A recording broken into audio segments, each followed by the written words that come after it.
I was driving out to the desert.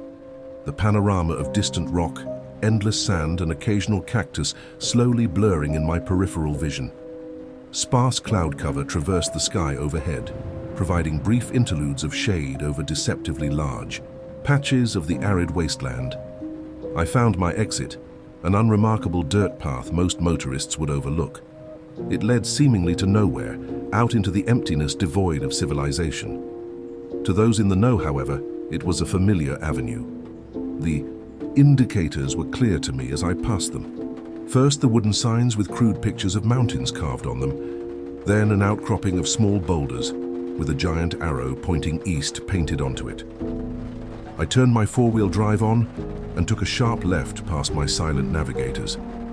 As I penetrated deeper into the wilderness, my radio began to cut out, its signal fading to static. In my trunk were the necessities: water, rope, carabiner hooks, chalk, and harness. I had everything I needed to make it up the sheer rock face. After about 10 miles, I arrived at the base of the towering mesa. It loomed over me and the surrounding terrain.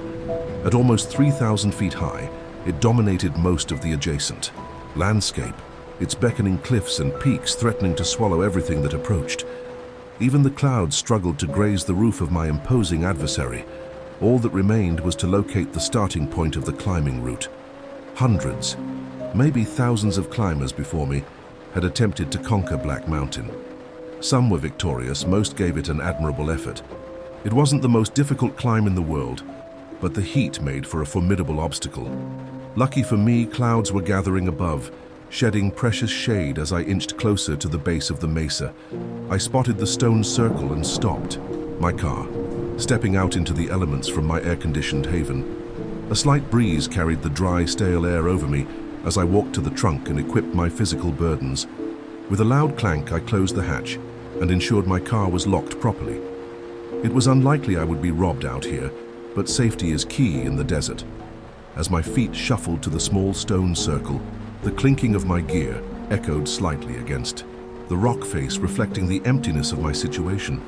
I'm glad no one's here, I thought to myself. I peered down at the circle of rocks, taking in their fake petroglyphs left by previous climbers.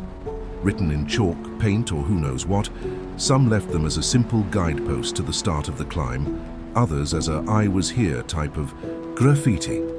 This sort of childish obsession never interested me, but it was interesting to see what images were left. There were even some new ones I hadn't noticed before. Maybe this route was getting more popular than I expected. Moving on from the New Age vandalism, I proceeded to the cliff face. In front of me was a large crag, ideal for shimmying up with just my hands.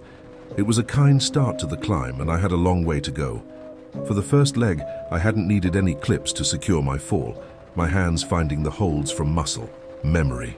Eventually, however, after a brief rest on a small cliff, the real climb began. Most beginners stopped here, calling it quits and discarding unnecessary gear. It was frowned upon by most of the community, but there wasn't much you could do to stop it.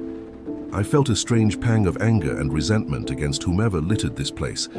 This example of nature's terrible cataclysm was something to be shared and respected, not used as a dumping ground. Up here, far above the cities and streets, the people and traffic, the work and responsibilities, I gazed out to the horizon. Up here, away from all the business of my mother's estate, I sought peace. Up here, I wouldn't have to deal with the fallout from breaking up with Joel. No friends to harangue or comfort me, just the wild air sweeping across the desert. And some asshole had to ruin it with their garbage. Fuck it, I said in my head. Fuck you, I screamed to the vast expanse before me. Clouds covered the mesa again, as if cooling me in my temper, the wind cooing against my face. I closed my eyes and tried to breathe. I was suddenly startled by a sharp noise behind me. I quickly turned around to see small rocks falling from above the next leg of the climb. I quickly scanned the area for signs of life, or worse, disintegration. I've known climbers to be attacked by mountain goats, coyotes, stray beehives, even mountain lions. But the #1 killer is unstable rock formations. Time wears away at everything, even the monolith I was perched upon. One loose hold and you plummet to your death with little to no warning. Determined to conquer the route, I pressed on. I'm not going to die like that, I promised in my head. Saw no trace of animal life nearby, so I pressed on. The climb was slow compared to my start. Fewer obvious places for me to make a safe grip, meant for more and more clips to be driven into the rock face. Thankfully, there were well-established directions evidenced from previous climbers. After an hour of strenuous ascending, I could tell I was reaching the next flat portion and rest stop. My hands, calloused and chalky, dug into the harsh rock, and with my weakening strength I lifted myself ever upward. Finally, as the sun began to creepy back out from the clouds, I found the cliff edge. Then I found bones. Bleached from the sun but in sickly arrangement, a grotesque mixture of human and animal skeletons were splayed out in front of me. Bile began to rise in my throat. Determined to refrain from further dehydrating myself, I held the vomit down. I'm no forensic technician, but I could identify human, lion and coyote skulls. Sinew still hung from some of the bones. Nearby tracks indicated it was all dragged from some other location on the mesa. Whatever did this had killed recently and had gathered it all together in a macabre spectacle, a trophy to its ability, a warning to the world.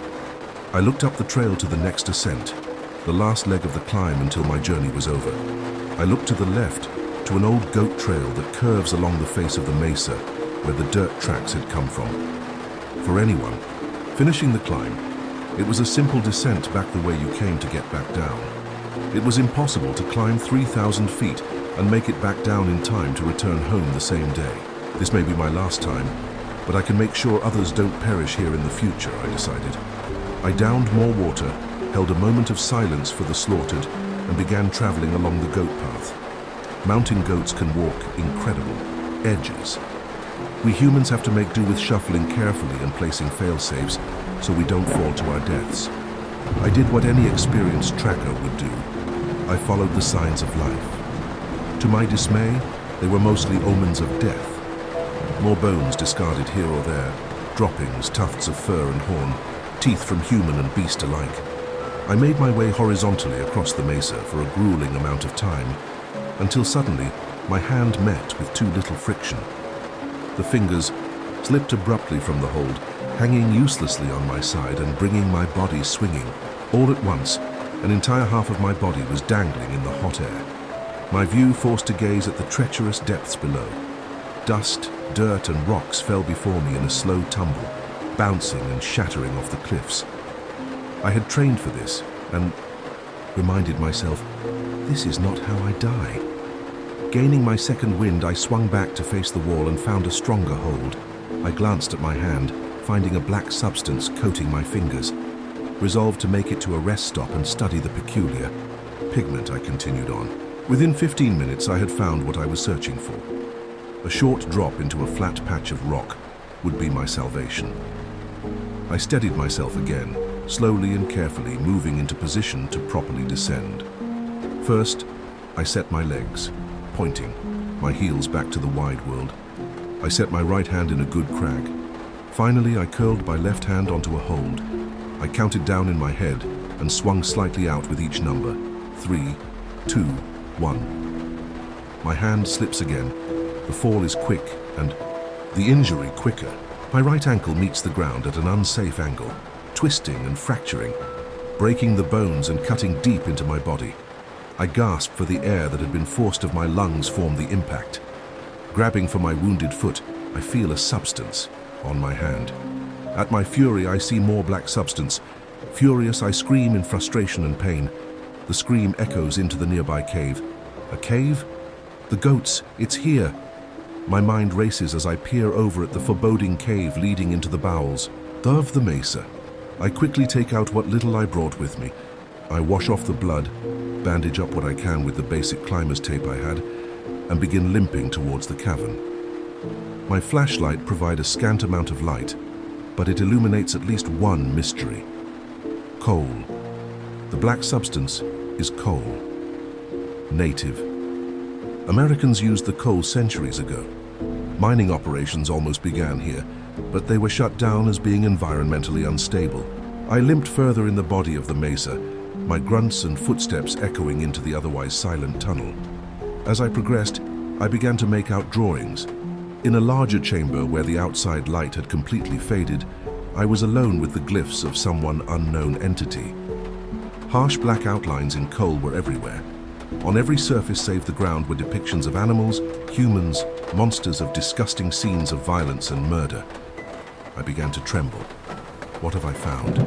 What could do this and not get caught? I began to feel faint and sat down. I expected to meet with more horrible skeletal remains, but felt only the cool rock on my skin.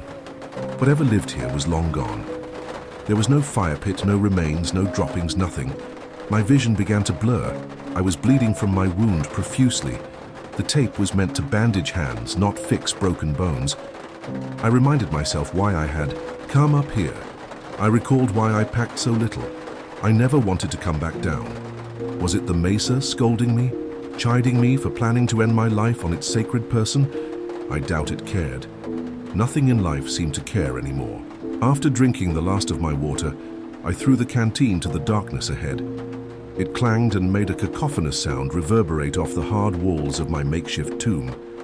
Resigning myself to fate, I thought on my departed mother, my friends, family, co-workers, even Joel. Fuck me, I guess, I stated to the cave. I slumped further down the wall, feeling the pain numb from lack of blood. I closed my eyes and waited for the end.